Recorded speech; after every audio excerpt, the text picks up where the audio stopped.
Cool. That's good. Yeah, I was just gonna. I mean, I hope you. I hope, yeah, putting it out loud made it feel a bit realer to you. I was just gonna a reflection on that myself. Something that I uh, think about when setting these kinds of visualizations or goals is to pay attention to the greater visualization, the greater life things, but as a way of not getting carried away, is sort of really thinking about, okay, but what is the small thing that I can do that can align with that? And that actually allows you to put a greater purpose into the action you take. For example, if you were to say, oh, I'm going to create a habit, like a New Year's resolution, I'm going to eat less and exercise more. I think that it has more substance if it's aligned to a visualization of yourself in the future, and you imagine it not hugely outcome orientated, but you imagine what the small behaviors accrued over time could do, and it makes it a lot more manageable. But I think it's really important to have the big visualization, almost make something from it. We've in the past within the collective, we've made vision boards as a way of being that constant source of motivation to why you're adopting behaviors each day, and allowing for over time there to show progress. But it's cool that you all took part in that. So if everyone's all right with it, I think we're all right for time. I wanted to do one more slightly quicker breakout room, maybe just a few minutes each, with some random people, but just to talk about the one you just did was quite outcome and behavior orientated. I hope it was saying, this is what I did, this is what I became, this is why I was doing the things I was doing. But almost from a slightly philosophical point of view, I want to kind of also understand what were the more greater values or morals that you lived by this year, looking back on 2021, and what did you let go of? So what was something that you actually took away from your life? And an example of this might, an example of a value might be fearlessness, or maybe honesty or proactivity. Maybe this was a year where you said, in order for me to change these behaviors and lean towards these outcomes, I chose to do things in spite of fear. Or I chose to do things in a more honest and authentic way. Or I chose to do things for the sake of doing things, for the sake of proactivity. I think these morals that you can think of can really add shape and color to the visualizations that you have to align with, okay, these are the behaviors I have. This is the vision I'm aligning to. And this is the sort of general values that I'd adopted throughout that time to support this visualization and to support those little behaviors. So in, again, almost like a slight, you've already been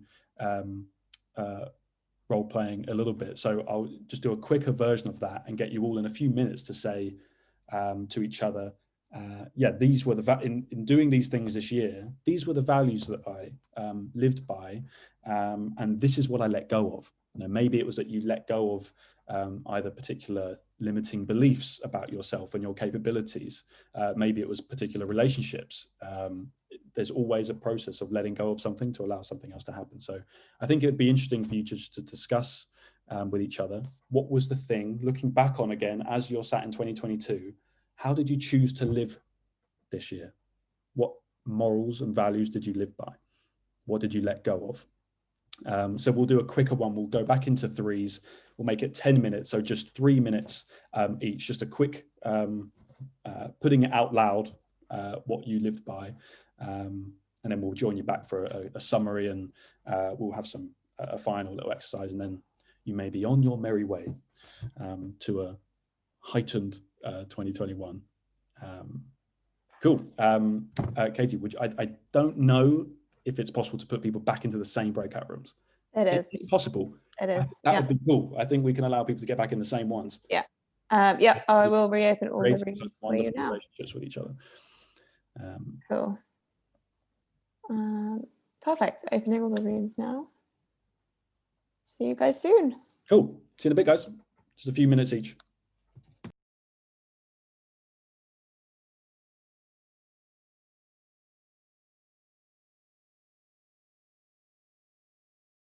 Welcome, welcome. Everyone should be coming back now.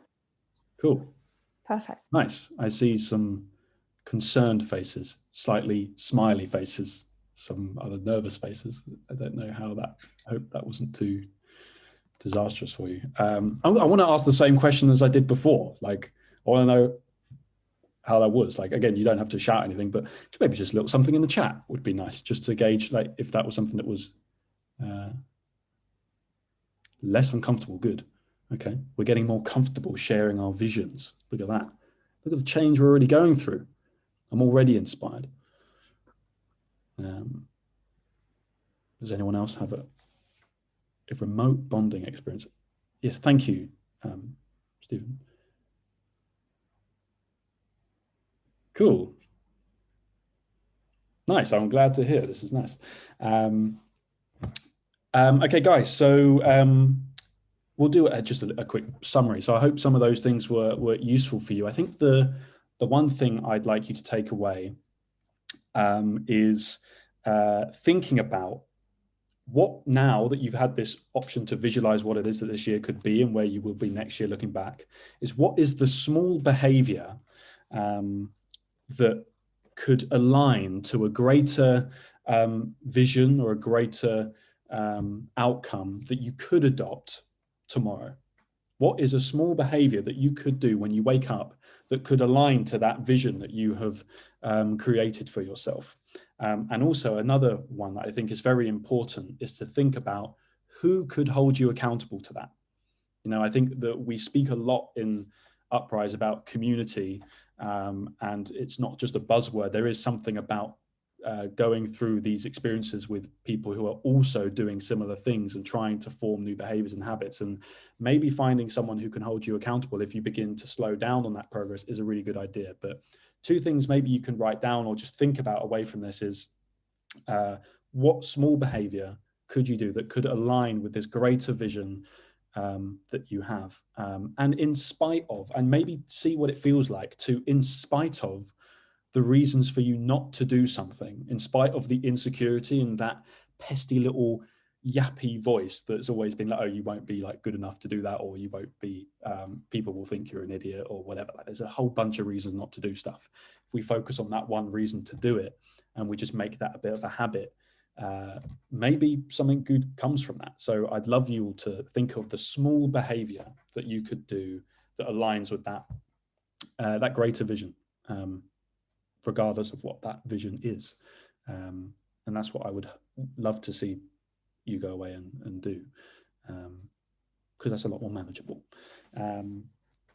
So yeah, just write that down if you can, and then you can have a think about it. But what I will do is I'm kind of just want to open it up and see if anyone has any questions or things that they thought were useful or not useful or anything at all about this topic, because those are the exercises I wanted to walk with you, and I hope they were useful. But yeah, I wanted to see if anyone has any questions or wants to share anything. You've now just become mini experts in public speaking with strangers, so maybe someone wants to feel confident enough to ask a question or share a thought. We're all nice here. I mean, all the comments are so lovely. Someone's going to say something. Okay, I'll go. Okay. Thanks, Thought I'd break the ice, yeah. So in goal setting, obviously you need to be realistic, but should be quite audacious as well. How do you sort of balance them two out to achieve maximum, like, I guess, percentage of? Yeah, good question. I think whenever I think of the visualization or the goals I have, for example, with music, right? I'm trying to be a musician and I have this great grand thing that I'm going to be like wanting to perform in front of people and go on like a little UK tour. And if I spent a lot of attention on that, I would get a little bit freaked out, even though it's quite far out there. I would get quite detached from that because it seems a bit daunting. Whereas if I put all my energy and focus into the small behavior of practicing once a day and trying to write a part of a song and doing that thing to the best of my ability, then it won't really matter how attainable or unattainable the goal is, because I'm still showing meaningful progress through paying attention to that one small behavior. So my advice in that is to, it sounds very cliche, but have the vision there, allow yourself to get carried away for what it could be, but focus all your attention on doing that small behavior as best as you can, because that in itself is extremely fulfilling. And even if that leaves you falling slightly short of the visualization or not, it's still a very meaningful and important thing to be doing, is to committing fully to these small behaviors without fear of insecurity, without true knowledge of where that could take you. So yeah, I'd allow yourself to get carried away, but just focus on the small behavior. I don't know if that answers your question, but cool. Can I ask a question? Or... Oh, hey, Bella, how you doing? Hey, yeah, good, thanks. How are you? I'm quite well, thank you. Yeah. Yeah, I was curious about the visualization exercise. I've kind of done one or two before, and sometimes I find I struggle a bit, like, with actually coming up with a clear image. Like, I might close your eyes and I'm kind of blank, or I don't have like details. And I was just wondering if you had any thoughts on, like, I don't know, I guess getting into like the right kind of mindset for that, or is it I don't know, more of just spit it all out and then see what comes out? Yeah, I think the more you pay attention to things, the more you allow yourself to feel inspired by those things, right? I think the reason why people feel limited when they think, oh yeah, but there isn't a goal that I'm aligning to, or there isn't something I can visualize, is because you're already entering a state of, oh, I'm not good enough to think about that, or there's no point me visualizing this. And you almost inhibit yourself from being inspired. But if you create a scenario, and that can be just for you to work out yourself, like what is the frame that you can create that allows you to explore openly what inspires you, and to sit down and pay attention to that without concern to what the repercussions of that are, or whether it's attainable or good enough, or whether it's possible, but to give yourself that space. I know for me, for example, I write every morning, and I do that with an aim to write exclusively what my vision is, without thinking about why that's too ridiculous or not. But that's because I allow myself the space to be inspired. So I'm sure you're saying there's nothing there, but I think mostly that is a effect of you already limiting yourself to what you want to inspire you. So I would say just be confident in saying, I'm going to allow myself to pay attention to what could really inspire me here. Yeah, thanks. Oh, you're welcome, Bill.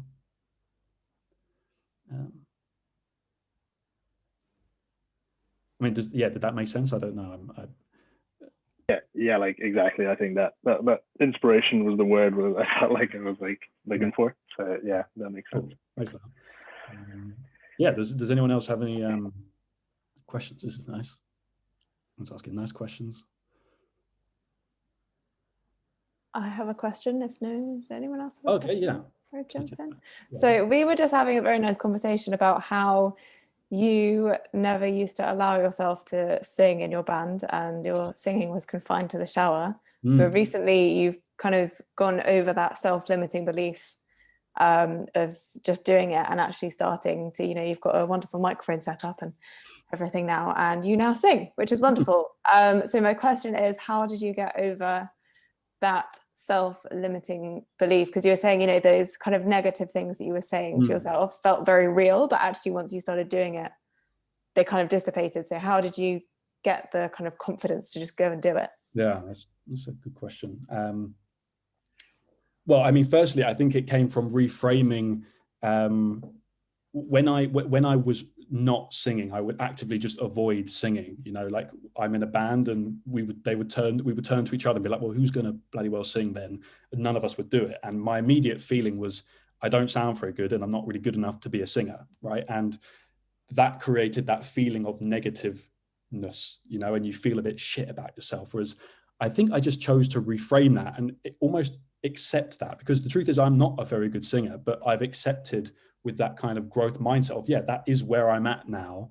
But this is something like anything, where if it became a habit and I just committed to doing it, regardless of how good I was at it, then maybe I'll see some progress, and maybe I will become, in my own eyes, good enough. And I bought a microphone, and I confined myself to my room just to be like, all right, I'm just going to do this, even though it's incredibly embarrassing for me to sing in my room when I've got thin walls in my little East London flat. But, you know, after a while, I began feeling slightly more comfortable with it. And now the setup's in the living room where everyone and their dog can hear me. And that was just me slightly reframing the fact that I wasn't good enough, and I'm still probably not good enough, but I kind of just went, well, I could choose to not do anything and accept I'm not good enough, or do something in spite of not really being good enough and see where that leads me. And it has led me now in a slightly different place, because now I write songs and I sing them. So I think it's about reframing when those negative things come in, because they do. And it's not about avoiding it or even tricking myself into being like, oh no, but you are, because no, I wasn't very good. I understand what sounds good and I didn't sound good, but I just sort of accepted it and went, I'm going to act regardless of that insecurity. And I think was a really valuable lesson for me in wanting to take action towards the visualizations I had. You know, I visualized being in a band and being the lead singer, but if I falter the hurdle of I'm not good enough, then, well, I definitely won't do it. But taking one little step in spite of that could lead to it. So it's a good question. Can't believe I'm telling all these people about my insecurity of singing. It's incredible. And no, if anyone requests me singing, it's no, okay? I don't want to hear it. It's not the place. Charlie, can I say something? Yes, about what you say. I always think that you have to be what you think that you are, because most of the time, sometimes I'm feeling that I move from people in my environment and I'm not doing what I really would like to do. But if you do what you think that you are and what is better for you, it's something unbelievable. As you told us that you went out, you bought a microphone and you started by yourself because you were thinking that you are a great singer, or maybe you are not. I don't know. I hope yes, but yes. Yeah, you're right. Whatever you think.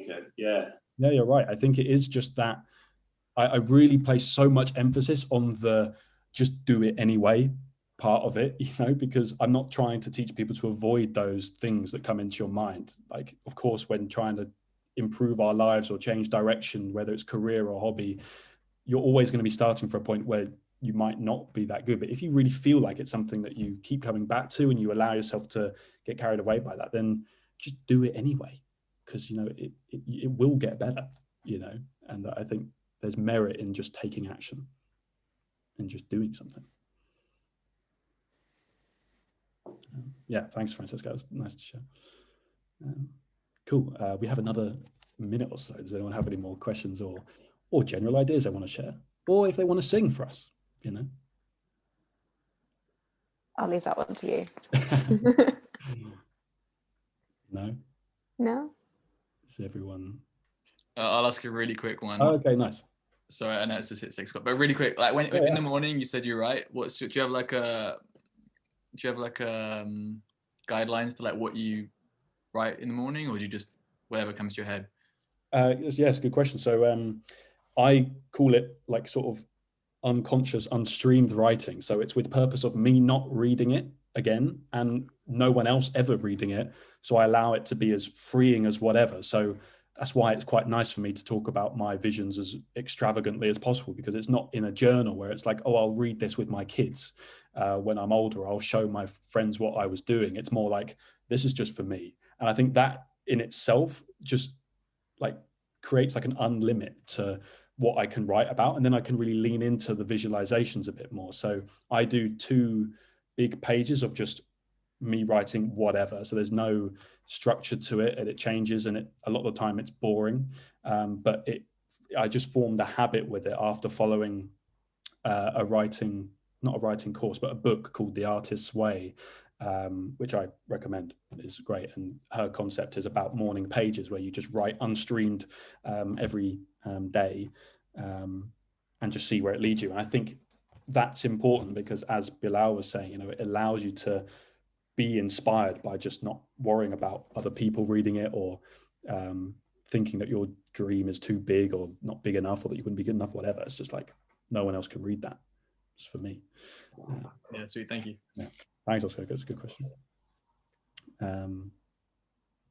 Oh, and I actually recommend that book highly.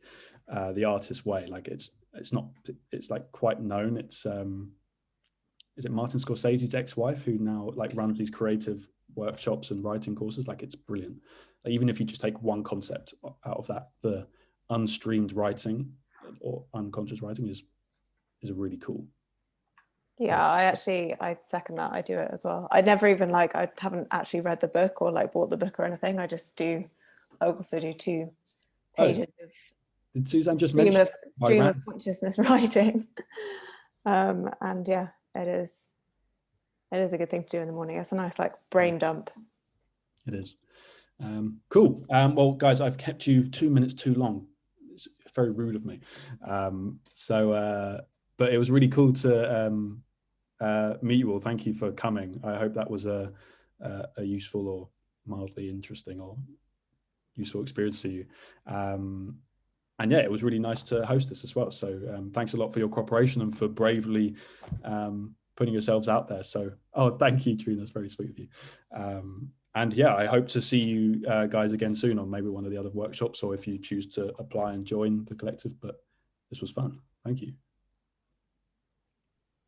Awesome. Cheers, guys. Thanks, guys. Cheers, guys. Thank you. See you soon. See you later. Have a nice evening. Bye. Bye-bye. Bye-bye. Bye.